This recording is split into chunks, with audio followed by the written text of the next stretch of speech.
Hello everyone, welcome to all of you. कल हमने methods of calculating national income के कुछ एमसीक्यूज़ करे थे। आज भी हम उसी चैप्टर के एमसीक्यूज़ करेंगे क्योंकि इस चैप्टर में से 6 मार्क्स के क्वेश्चंस आते हैं। ये चैप्टर इंपॉर्टेंट है, ठीक है। तो 1 मार्क्स क्वेश्चन करने से क्या होगा, आपके जो कॉन्सेप्ट्स हैं वो क्लियर होंगे। अगर अभी तक आपने चैनल को सब्सक्राइब नहीं किया है तो चैनल को सब्सक्राइब कर लेना, जिससे डेली वीडियो की अपडेट आपको मिलती रहे। So let's start. Question number first है, Which of the following is not included in national income? इन चारों ऑप्शन में से नेशनल इनकम के अंदर कौन से ऑप्शन को इंक्लूड नहीं किया जाता है? ऑप्शन ए है receipt of a gift cheque sent by your parents settle abroad. आपके पेरेंट्स अब्रॉड में रहते हैं और वहाँ से आपको चेक भेजा है एज अ गिफ्ट। तो नेशनल इनकम के अंदर किसी भी गिफ्ट को इंक्लूड नहीं किया जाता है। तो जो फर्स्ट ऑप्शन है उसको नेशनल इनकम के अंदर इंक्लूड नहीं किया जाएगा। सेकंड है repatriation of wages earned by NRI to their parents in India. Repatriation का मीनिंग होता है कि फॉरेन करेंसी को लोकल करेंसी में चेंज करवाना। एग्जाम्पल लेते हैं, डॉलर है, डॉलर को किस में चेंज करवाया, रुपीज़ में। इसको बोलते हैं repatriation. Repatriation of wages earned by NRI, यानी कि एनआरआई है, एनआरआई ने वेजेस अपने पेरेंट्स को भेजे हैं, इन इंडिया के अंदर रहते हैं जो, और उन्होंने उसको चेंज कराया है लोकल करेंसी में। तो यानी कि बाहर से पैसे आए हैं, ये जो वेजेस है ये ट्रांसफ़र फ्रॉम अब्रॉड के अंदर आएंगे, ठीक है। और ट्रांसफ़र फ्रॉम अब्रॉड को हम नेशनल इनकम के अंदर इंक्लूड नहीं करते हैं। ऑप्शन सी है excise duty on domestic production. Excise duty एक इनडायरेक्ट टैक्स होता है जो कि फर्म्स पे करती हैं, और इनडायरेक्ट टैक्सेस को नेशनल इनकम के अंदर इंक्लूड नहीं किया जाता है। तो ये तीनों ही ऑप्शंस को नेशनल इनकम के अंदर इंक्लूड नहीं किया जाता है। तो इस क्वेश्चन का आंसर है D, all of these. Question number second है, which of the following items is not included while estimating GNP gross national product of a country at market price. जब हम जीएनपी निकालेंगे, gross national product at market price, किस पे निकाला है, market price पे, तब हम किसको इंक्लूड नहीं करते हैं? ऑप्शन ए है सब्सिडी, ऑप्शन बी है sales of enterprises, option C है रेमिटेंसेस बाय एनआरआई। रेमिटेंसेस का मतलब होता है जो अमाउंट ऑफ मनी भेजा है, या फिर उसको गिफ्ट भी बोल सकते हैं। फोर्थ है इनडायरेक्ट टैक्सेस। तो जो भी गिफ्ट होते हैं वो आते हैं ट्रांसफ़र पेमेंट में, तो उनको इंक्लूड नहीं किया जाता है किसके अंदर, नेशनल इनकम के अंदर, ठीक है। तो इसका मतलब इसका आंसर होना चाहिए रेमिटेंसेस बाय एनआरआई। लेकिन हम बाकी सारे ऑप्शंस को पढ़ेंगे कि बाकी सारे ऑप्शंस क्यों इंक्लूड होते हैं ग्रॉस नेशनल प्रोडक्ट के अंदर। सेल्स ऑफ एंटरप्राइजेस मतलब कितनी सेल्स हुई है, जितनी भी कंपनीज है, फर्म्स है, उन्होंने कितनी सेल करी है, तो इसको तो हम नेशनल इनकम के अंदर इंक्लूड करते हैं। सब्सिडी और इनडायरेक्ट टैक्सेस, जब मार्केट प्राइस निकालते हैं तब उसमें factor cost plus net indirect taxes करते हैं। अब नेट इनडायरेक्ट टैक्सेस कैसे निकालते हैं, इनडायरेक्ट टैक्सेस में से सब्सिडीज़ को माइनस करके। तो इनडायरेक्टली सब्सिडीज़ और इनडायरेक्ट टैक्सेस भी क्रॉस नेशनल प्रोडक्ट के अंदर इंक्लूड होते हैं। तो इसका राइट आंसर क्या है, option C remittances by NRI. Question number third है, on account production of services is not included in national income.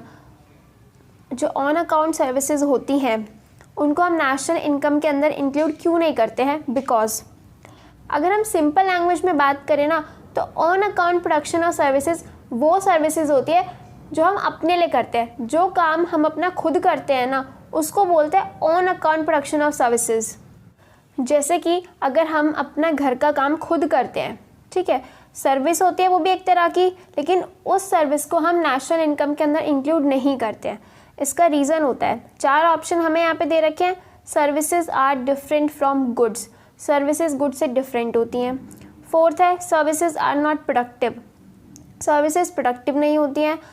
Third है it is difficult to measure market value of such services. Fourth है none of these. इसका right answer है option C, it is difficult to measure market value of such services.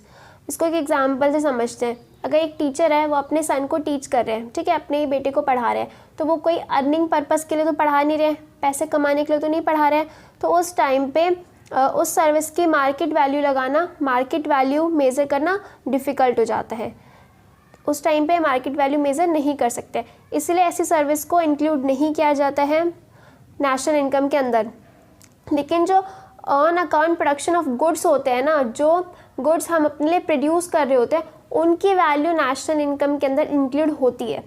इसको example समझते हैं। एक farmer है, वो क्रॉप ग्रो करता है, ठीक है, उसमें से खुद भी तो कंज्यूम करता है ना, कुछ सेल्फ कंज्यूम भी तो करता है, लेकिन उन जो क्रॉप्स की जो वैल्यू होगी ना, उसको मेज़र कर सकते हैं मार्केट वैल्यू के हिसाब से। तो इसलिए गुड्स को इंक्लूड किया जाता है, लेकिन on account production of service को नहीं किया जाता है। नेक्स्ट क्वेश्चन है question number 4, which of the following is not a part of final expenditure. इसमें से कौन सा है जो कि फाइनल एक्सपेंडिचर का पार्ट नहीं होता है। फाइनल एक्सपेंडिचर के अंदर वो एक्सपेंडिचर आता है जो कि फाइनल गुड्स पे किया जाता है। तो फर्स्ट ऑप्शन है consumer goods purchase by the government, जो एक्सपेंडिचर गवर्नमेंट ने किया है कंज्यूमर गुड्स पे, ठीक है। कंज्यूमर गुड्स वो गुड्स होते हैं जिनको डायरेक्टली कंज्यूम किया जा सकता है। बी ऑप्शन है consumer goods exported to the rest of the world, consumer goods जो बाहर कंट्रीज़ में एक्सपोर्ट किए गए हैं। सी है seeds purchase by the farmer, जो एक्सपेंडिचर फार्मर ने किया है किस पे, सीड्स को परचेज करके। तो सीड्स तो फाइनल गुड नहीं है ना, सीड्स को तो अभी वो सो करेगा, फिर उससे क्रॉप्स ग्रो होंगी। और जो फोर्थ ऑप्शन है गवर्नमेंट फिक्स्ड इन्वेस्टमेंट एक्सपेंडिचर, ये वो एक्सपेंडिचर होता है जो कि गवर्नमेंट करता है फिक्स्ड एसेट्स पे। जब गवर्नमेंट फिक्स्ड एसेट्स को परचेज करता है ना, उसको बोलते हैं गवर्नमेंट फिक्स्ड इन्वेस्टमेंट एक्सपेंडिचर। तो इसका आंसर है ऑप्शन सी। सीड्स होते हैं वो फाइनल गुड्स नहीं होते हैं।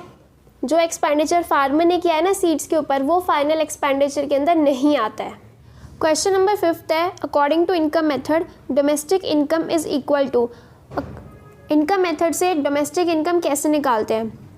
इनकम मेथड में क्या होता है, हमारी कंट्री के अंदर जितनी भी फैक्टर इनकम जनरेट होती है ना एक ईयर के अंदर, उन सबको जब हम ऐड करेंगे तो हमें क्या मिल जाती है, डोमेस्टिक इनकम। फर्स्ट ऑप्शन है rent and royalty, interest, profit, compensation of employ plus mixed income. ये सारी क्या होती है, फैक्टर ऑफ इनकम होती हैं, ठीक है। रेंट एंड रॉयल्टी भी फैक्टर इनकम होती है, इंटरेस्ट, प्रॉफिट। बी ऑप्शन है operating surplus, compensation of employees, income of self employed. C है बोथ ए एंड बी, और डी है नाइदर ए नॉर बी। तो इसमें से फैक्टर इनकम कौन सी है, रेंट एंड रॉयल्टी। अगर हम ए ऑप्शन में देखें, रेंट एंड रॉयल्टी क्या है, फैक्टर इनकम है। Interest, profit, compensation of employ, mixed income, ये सारी क्या होती है, फैक्टर पेमेंट्स होती हैं जो कि फैक्टर ऑफ प्रोडक्शन को मिलती हैं, ठीक है। तो ए ऑप्शन क्या है, करेक्ट है। अब बी ऑप्शन को देखते हैं, ऑपरेटिंग सरप्लस। इसमें क्या चेंज है, operating surplus, compensation of employees first में भी था, और मिक्स्ड इनकम को ही इनकम ऑफ सेल्फ एम्प्लॉयड भी बोलते हैं। और जो ऑपरेटिंग सरप्लस होता है ना, उसके अंदर ही रेंट एंड रॉयल्टी, इंटरेस्ट और प्रॉफिट आते हैं। तो इसका right answer option C, both A and B. Question number 6 fill up है, इसे फिल करना है। Commissions paid on the sale and purchase of second hand goods dash included in national income. जो कमीशन सेकेंड हैंड गुड्स के sale या purchase करने पे मिलती है, क्या उसको नेशनल इनकम के अंदर इंक्लूड किया जाता है। Yes, commission paid on sale and purchase of second hand goods are included in national income. जो कमीशन होती है ना, उसको इंक्लूड किया जाता है। लेकिन जो इनकम सेकेंड हैंड गुड्स को सेल करने पे मिलेगी या परचेज करने पे मिलेगी, उसको हम नेशनल इनकम के अंदर इंक्लूड नहीं करते हैं। लेकिन किसी ने अगर सेकेंड हैंड गुड्स को सेल किया या परचेज किया, उसके थ्रू उसको कमीशन मिला है, तो उसको हम नेशनल इनकम के अंदर ऐड करते हैं। ओके, नेक्स्ट क्वेश्चन है question number 7। Sum total of factor incomes generated with in domestic territory of a country during an accounting year is called dash. इसको पहले समझते हैं। Sum total of factor income मतलब कि जितनी भी फैक्टर इनकम जनरेट हो रही है उसका सम, ठीक है। With in the domestic territory, जो डोमेस्टिक टेरिटरी है हमारी कंट्री की, उसके अंदर एक साल के अंदर यानी कि एक अकाउंटिंग ईयर में जितनी भी फैक्टर इनकम जनरेट होती है उन सब के सम को क्या बोलते हैं, उसको बोलते हैं डोमेस्टिक इनकम। ठीक है, क्या होती है डोमेस्टिक इनकम? डोमेस्टिक टेरिटरी के अंदर जितनी भी फैक्टर इनकम जनरेट होती है एक साल के अंदर उन सब का सम। जब हम उन सब का सम करेंगे तो हमें मिलेगी डोमेस्टिक इनकम। क्वेश्चन नंबर 8 है, ट्रू फॉल्स है। In case of mixed income factors of production are purchased from the market.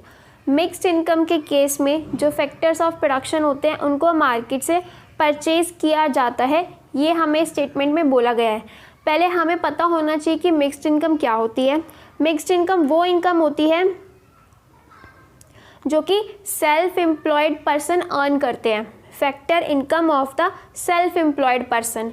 Self employed person कौन कौन से हो सकते हैं? जैसे कि फार्मर, शॉपकीपर, ठीक है, या फिर डॉक्टर, लॉयर, जिनके पास खुद के फैक्टर ऑफ प्रोडक्शन होते हैं ना, जिनके पास खुद के फैक्टर ऑफ प्रोडक्शन होते हैं, जो मार्केट से फैक्टर ऑफ प्रोडक्शन को परचेज नहीं करते हैं, वो आते हैं मिक्स्ड इनकम। उनकी इनकम होती है मिक्स्ड इनकम, क्योंकि जो उनकी इनकम होती है ना वो सारे फैक्टर ऑफ प्रोडक्शन से मिक्स होकर आती है। उसमें रेंट भी होता है, उसमें वेजेस भी होते हैं, उसमें इंटरेस्ट भी होता है, इसलिए इसको मिक्स्ड इनकम बोला जाता है।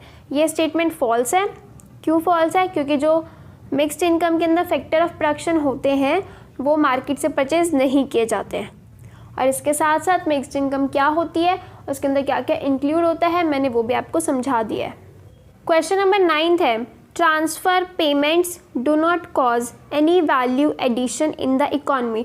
ट्रांसफ़र पेमेंट इकॉनमी के अंदर कोई भी वैल्यू एडिशन नहीं करते हैं। ये स्टेटमेंट एब्सोल्युटली करेक्ट है। This statement is true. जो ट्रांसफ़र पेमेंट होती है उसमें कोई भी प्रोडक्टिव एक्टिविटी नहीं होती है, ठीक है, मतलब उस पेमेंट के लिए कोई भी काम नहीं किया गया है, इसलिए उसको नेशनल इनकम के अंदर भी इंक्लूड नहीं किया जाता है। कौन कौन सी होती है? जैसे कि gift, scholarship, old age pension, ये सारी क्या होती है? ट्रांसफ़र पेमेंट होती है, जिसमें कोई भी प्रोडक्टिव एक्टिविटी नहीं होती है, इसीलिए ट्रांसफ़र पेमेंट को नेशनल इनकम के अंदर भी इंक्लूड नहीं किया जाता है। कोई वैल्यू एडिशन इकॉनमी के अंदर नहीं होता है ट्रांसफ़र पेमेंट से। नेक्स्ट क्वेश्चन है question number 10। The net value added at factor cost of a producing unit is equal to. जो नेट वैल्यू एडेड होती है फैक्टर कॉस्ट की एक प्रोड्यूसिंग यूनिट की, वो किसके इक्वल होती है? ऑप्शन ए है sum of factor payment, B है sum of intermediate consumption, C है sum of final consumption, D है sum of intermediate and final consumption. तो नेट वैल्यू के अंदर ना इंटरमीडिएट कंजप्शन की वैल्यू नहीं आती है, ठीक है। Net value added at factor cost equal होती है सम ऑफ फैक्टर पेमेंट के। जितनी भी फैक्टर पेमेंट्स होती है उन सबका सम किसके इक्वल होता है? नेट वैल्यू के। क्वेश्चन नंबर 11 है, net factor income from abroad is taken into account when national income is calculated by. जब हम नेशनल इनकम निकालते हैं तो इन मेथड्स में से कौन से मेथड के अंदर हम net factor income from abroad को यूज़ करते हैं? 3 मेथड होते हैं नेशनल इनकम को फाइंड करने के, value added method, income method, expenditure method, ठीक है। तो जब हम नेशनल इनकम निकालते हैं तो चाहे वो किसी भी मेथड से निकालें, वैल्यू एडेड, इनकम या एक्सपेंडिचर, तीनों मेथड के अंदर हम NFIA को net factor income from abroad को ऐड करते हैं। मतलब अगर हम किसी भी मेथड से निकालेंगे ना तो NFIA को तो ऐड करना ही करना है। तो इसका आंसर क्या होगा? Any of 3 method. Question number 12 है, value of output is equals to sales. Value of output किसके इक्वल दे रखी है? सेल्स के। ये कब होगा? If entire output of the year is dash by the producers during the year. मतलब कि वैल्यू ऑफ आउटपुट सेल्स के इक्वल कब होगा? जब जितना भी आउटपुट प्रोड्यूस किया था एक साल के अंदर एक प्रोड्यूसर ने, वो सारा या तो सोल्ड हो जाए यानी कि बिक जाए, या फिर स्टॉक हो जाए। अनस्टॉक मतलब होता है जो अनसोल्ड होता है, तो इसका आंसर है sold. Value of output sales के इक्वल जब होता है जब जितना प्रोडक्शन किया था ना, जितना आउटपुट किया था वो सारा क्या हो जाए, entire output of the year is sold by the producers. अब करते हैं नेक्स्ट क्वेश्चन। क्वेश्चन नंबर 13 है, मैच द फॉलोइंग है, मैच करना है करेक्ट ऑप्शन से। तो फर्स्ट दे रखा है चेंज इन स्टॉक, सेकंड है ओल्ड एज पेंशन, थर्ड है वैल्यू ऑफ नॉन फैक्टर और फोर्थ है कॉर्पोरेट टैक्स। और सेकंड कॉलम में है फर्स्ट है component of corporate tax, second है इंटरमीडिएट कंजप्शन, थर्ड है closing stock minus opening stock, fourth है यूनिलेटरल पेमेंट। तो चेंज इन स्टॉक कैसे निकालते हैं? चेंज इन स्टॉक निकालेंगे closing stock minus opening stock. Closing stock में से जब हम ओपनिंग स्टॉक को माइनस कर देंगे तो क्या मिलेगा हमें? Change in stock. तो ए का आंसर क्या होगा? Third option. अब बी है old age pension. Old age pension का क्या होगा? Unilateral payments. थर्ड है value of non factor inputs. Non factor input की जो वैल्यू होती है वो होती है इंटरमीडिएट कंजप्शन। ये किससे मैच करेगा? Intermediate consumption. फोर्थ है कॉर्पोरेट टैक्स। कॉर्पोरेट टैक्स क्या होता है? ये होता है कंपोनेंट ऑफ कॉर्पोरेट प्रॉफिट, यानी कि कॉर्पोरेट टैक्स वो टैक्स होता है जो कि एक फर्म डायरेक्ट गवर्नमेंट को पे करती है। उसे जितना भी प्रॉफिट होता है ना, उस प्रॉफिट पे जितना भी टैक्स बनता है वो गवर्नमेंट को देती है। ठीक है, नेक्स्ट वीडियो में हम करेंगे मैक्रो इकोनॉमिक्स के नेक्स्ट चैप्टर के एमसीक्यूज। Stay tune guys. और वीडियो आपको अच्छी लगी है तो वीडियो को लाइक करना, शेयर करना और चैनल को सब्सक्राइब करना। सो मिलते हैं नेक्स्ट वीडियो में। Have a good day. Thank you.